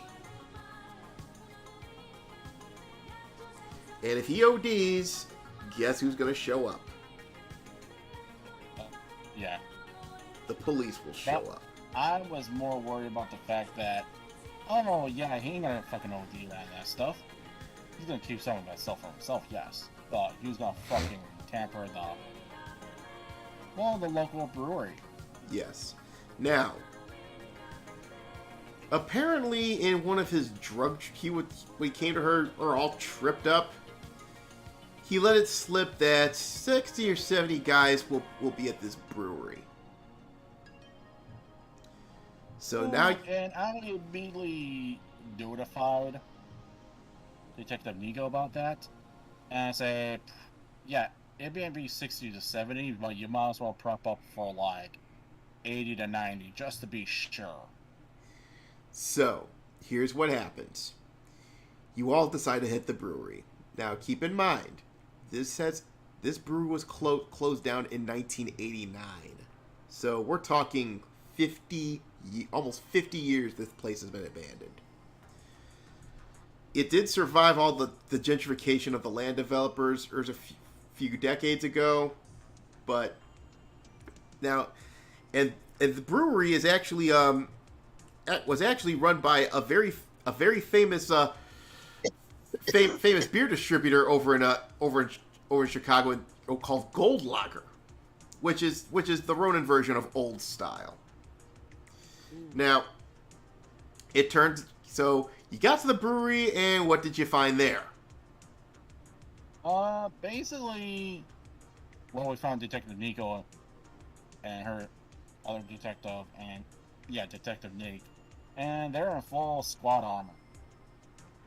Yes. Because it turns out we're looking at a war zone, and there's 3 snipers. 3 snipers, 5 vans. You also find Dexter's Kitch Beliza. And this is where the fun part begins, because I asked for, like, Claymore. I mean, Seymour. I mean, C4. C4, yes. Now, at this point, had you not done this to the car, you would have ended up in a car chase. But you had other ideas. Oh, yeah. Basically, while they were preoccupied fighting pretty much the defenders. I also don't forget to mention that Nico gave the order to send in the defense brigade, and it turned into a freaking battle. Oh, yeah. While they were busy dealing with the defense brigade, we just snuck in, and I'm like, hold on, guys. I see his nice car. So I went there, used my intellect roll to basically secretly place that C4 underneath the car. You know, where they ain't gonna fucking look. Mm-hmm. So. And eventually when ex-Kaiser showed up, I basically convinced him to slash the tire vans. Yes. I mean, the van tires. Now, at first, the defense brigade try to shoot at the car, but then they say, "Hey, that's our guy." Oh yeah, we had to call that. But that's after we took out the first sniper. Yeah. Yeah, like, you literally showed up after we took out Sniper 1. Yeah, it's like, friendly. You're basically friendly. Actually, I was going, whoa, same team. All right, I was so pulling the Tucker. yeah, so you made your way up the main level of the brewery, and when you got to the 4th floor, you hear it was Dexter there, and guess what he tried to do? He was trying to try his same trick he played before. He was going to do a hover boots and jump off. Hover away and get to this car and save him. But while he jumped, I pressed the button and boom! There goes his car. Oh, yeah. Where What else? was his reaction? I believe you could do the voice acting, Aaron. Oh my car! So basically, well, it's a shame too. It's a nice car. You could have kept it. But If I could have taken a picture of that, I would. All those salty soy tears. yeah. So what happened That was worth the car. yeah. I never had a car. Well, so what? You sadistic SOB. So considering the fact that there was that all the tires were slashed on the vans, he had no choice but to give himself up. And then we found out that the drugs were not, in fact, some nefarious scheme. They're like, you insensitive person. No, you're like, you insensitive man. I'm like, okay, first of all, since I was actually playing as a woman, my character is like, first of all, I'm a woman. What the fuck is this shit? And they're like, damn, you got her pronouns wrong. Oh, fuck, I got the pronouns wrong.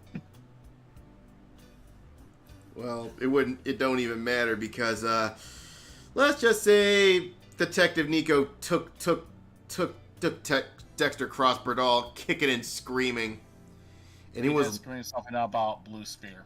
Blue Sphere, which will come into play in the future. Well, there's another thing that could be used for another game if we ever decide to go to Detroit. Yeah. Well, anyway, so should we even cover all the little, at least the first campaign of DGS, little involvement in Rodinverse, or? yeah.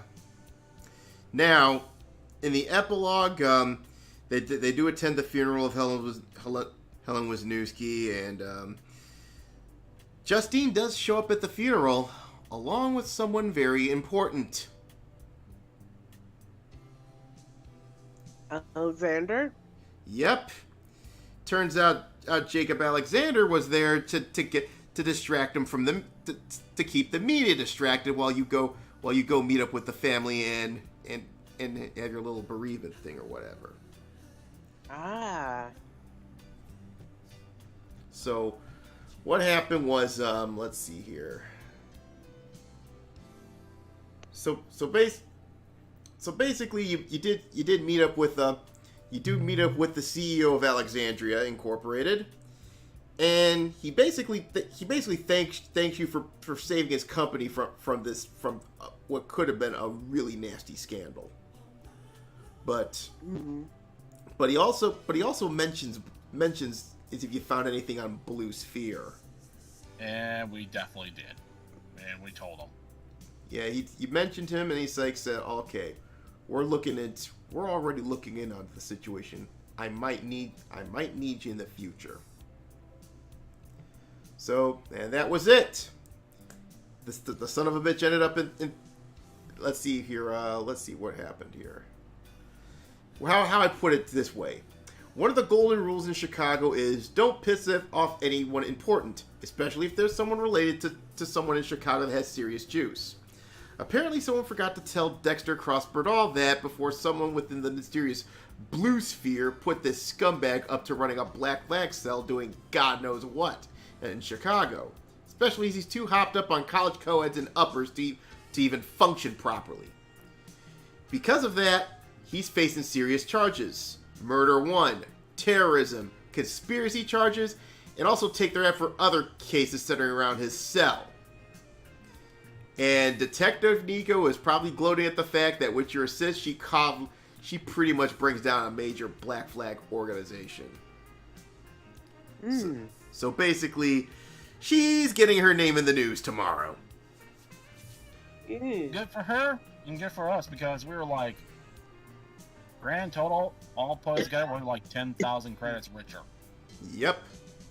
And honestly, I don't like having my name in the paper. Well, yeah, I'm best known for my more. Yeah, you're an assassin. You're an assassin. Well, so and you don't wanna be known. well, the SOP is the media doesn't even. They'll probably the ones involved will probably put up a cover story, basically saying. Oh yeah. Which is again, it's SOP in Ronin. But so that was. I like What? think, and I like to think that my character might take up Barb in some kind of form of mentorship and basically teach her the ways of, oh yeah, if you want to make Black Flag suffer, you do this. Mm-hmm. Well, that's a possibility. Of course, I don't know how her folks are going to be happy about that. Putting yourself into harm's way, especially after. Oh no, I ain't gonna do that. No, I ain't gonna put her in harm's way. Fuck that. Especially after what happened with Helen. No, I ain't gonna dumb enough to put her in harm's way. I'm like, no, I will never put her in harm's way. Fuck that. I ain't stupid. Yeah. Now, teaching her some abilities how to fucking kick ass? Yeah. Self-defense? Huh. Yeah. Self-defense. Like, see this glaive? Look at this watermelon. Well, but that pretty much. Barbara's like, hey, where's those 3 skulls in the house? I'm like, well, let's just say they used to eat a lot of soy. Well, but that was pretty much it for Springtime for Helen there. So I thought it went pretty well, even though, like I said, my only regret is we didn't get the car chase. But oh well. But You don't need an expensive car chase to tell a story. Helps. He was hoping to test out the mechanics and see how well that does. yeah, I'll do it in the future. But like I said, unfortunately, I that's gonna have to wait until all the shit on my end is freaking resolved. That means getting the car fixed and probably the move to Florida, etc. But I will promise that after all that mess it's all said and done, I will be working on that. So so Justine. How did everyone feel a point? Yeah. Yeah? So what do you think about how it all went? I know you weren't there for it, but judging by how everything went on tonight's stream, what's your impression of the little campaign that we did? I wish I had been there. Well, I'll tell you what. I don't know if you're into tabletop RPGs, but I'll tell you what. Next time we do put something together, if you want to be part of it, that's fine. But here's the prop. Here's the thing, though. You can't play as your own character. You can't play as Justine Bella. I can't do an NPC like If you want to do the NPC, that's fine. Yeah. Yeah.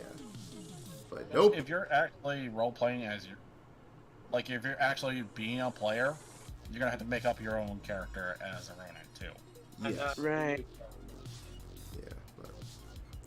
But like I said, it's great shit, and like I said, once I get everything back to normal, have my cards, I look forward to working on this on another campaign.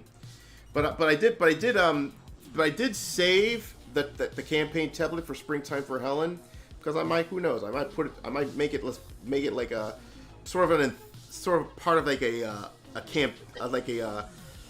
contract book, if you will. You know how some of them have like multiple contracts you can take up. You know, some books have that. Some books sell that shit. So I'm thinking maybe I'll do that. So. God, Aaron, I just had this amazing idea. What For is- like the Detroit area, you could have like have you heard about that SCP Foundation? Never God! heard of them. Okay, basically, imagine if like secret government organizations were capturing monsters and containing them, so the public don't get killed by them. Yeah. And these are files describing the monsters. Okay, here's what I'm saying. Basically, I don't know what title you're gonna give it, but add in the snowman,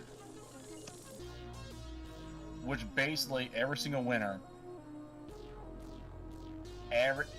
a few basically agents of the Federal Union go missing if it's really cold. Anytime someone searches something, there's always a snowman. Oh, so basically what you want me to do is like sort of like create like an urban legend centered around your thing, right? Yeah. And then adding a final edition like, oh yeah, apparently he has a summer form known as the Sandman. Looks like a snowman, but made of sand. I've got another one for y'all, if you don't mind. Okay. The first anomaly. The warning in stone, and the gang of wolves. Oh yeah, we do need to talk about that one. That was one of the special DGS one-shot sessions. Essentially a warning of the weird. Yeah. The But- idea would be that Lansing is haunted by a group of Lycans. Yeah, basically for Ronan, basically is this. That's like I said, in Ronan we don't do a lot of the supernatural shit. It's usually stuck around tales. Now there are vampires and werewolves in the game, but like I said, it's mostly biological. But With the snowman, I wasn't thinking some like supernatural creature, but more like, oh, what weird experiment did we do to create this mess? so With the werewolves, I was thinking these guys would be taking up residence in Lansing as kind of a way of saying F you to the feds. yeah. The thing is, though, ex-Kaiser, is that the werewolves in that came back to their dimension. I know, but the message is still there Mm-hmm. and can be basically used by them as their reason for coming here. That could be a strange lore book you could do for the Roninverse, Yeah. like the Strange Tales of Michigan. Yeah, but I'm thinking I'm not gonna get around to Michigan just yet in the beginning first. But I'm thinking around this is like something like way down the line, because Oh yeah. at this point Michigan isn't even in the radar as of yet. I mean, Well, yeah, there's literally no city in it yet. now Well- now the later quests, you will go into Western Michigan, but there's like only one quest but that's like part of like a main story quest or something. Remember I was talking about Blue Sphere, etc. I got like several main stories that I want to do later on, and this won't come like way after I put the final version of Ronin together. This is like way afterwards. So, but it's one of this situation where it's like, okay, I'll cross that bridge when we come to it. But yeah, that'll be interesting. That'll be pretty interesting here. So, oh my word. So yeah. So I guess that's it here, folks. I figure, like I said, before we do go, I do want to shill something here for you, as I always tend to do here, because I do want to talk about this, because not only that, you're gonna be goddamn, you're gonna be talking about that. You're gonna be doing another campaign featuring that. I believe. What is it? It this Monday? Because this week was the bye week. Yeah, you're talking about the Whisper of Three Roses? Yes, Yeah, indeed. we're in the waterway. All right, let me see if I can. I won't be able to participate this week for certain. Oh, you're not gonna be there yeah, this Monday? because I've got that event I'm going to. Okay, Oh, so nuts. that ain't gonna happen because X-Crow's gonna be gone, and it's gonna Oh, just be my 2 word. players. I'm Yeah. sorry. You might have to find. You might have to find another. You might have to find a backup or something just in case. But anyway, yeah, do check this out if you haven't already. The Whispers of Three Roses. It's a rules neutral adventure for OSR. 113 pages. Is you get to deal with knights that have completely lost to temptation and madness, and hopefully you might get some redemption. Also, a little side note about this. I have decided to make another adventure book set in this universe, and I am working on it right now. Now here's the thing.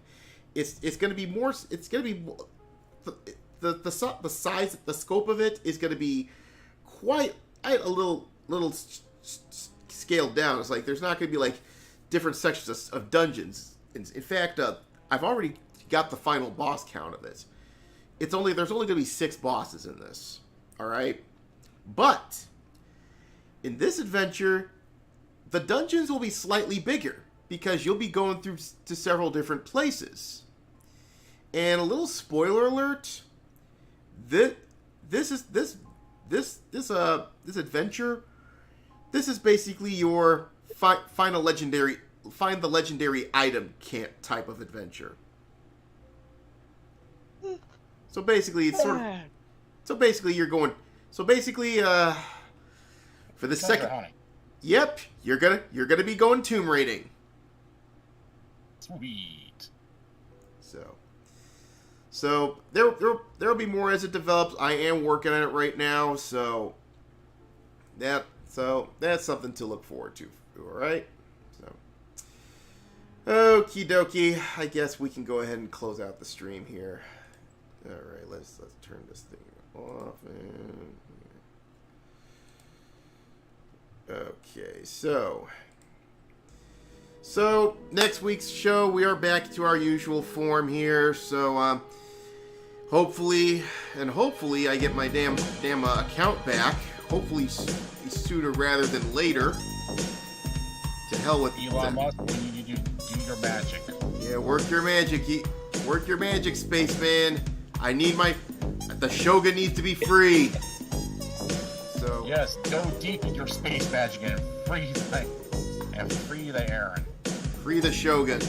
So, but with that said, folks, Exia, Ethereal, Justine, Snow, I thank you all for being here and share at least sharing some stories about that campaign. And also special thanks to Emily, who is probably sleeping in heavenly peace. Yeah, I'm sorry, Smug couldn't be here. Guys, probably tomorrow on the stream.